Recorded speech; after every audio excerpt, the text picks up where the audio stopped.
mayroong 29 na napakagandang simbahan ang lalawigan ng Laguna. Hindi lamang ito istruktura o gusali, kundi maging ang kwento. Katulad ng Pila kung saan ang first stop ng ating pilgrimage tourism, 1581 pa ito.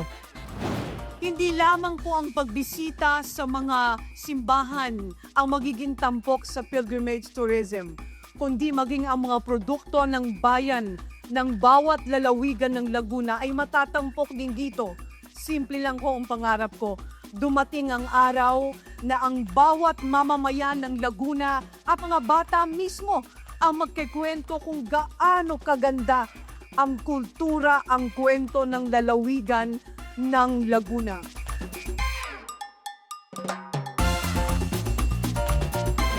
Kapag sinabi mong turismo, ang katumbas nito ay hanap buhay. At kapag may hanap buhay ang mga kababayan namin dito sa Laguna, maayos sa ekonomiya. Samahan niyo akong lakbayin ang lahat ng magagandang kwento ng simbahan na ipinagmamalaki natin ang lalawigan ng Laguna.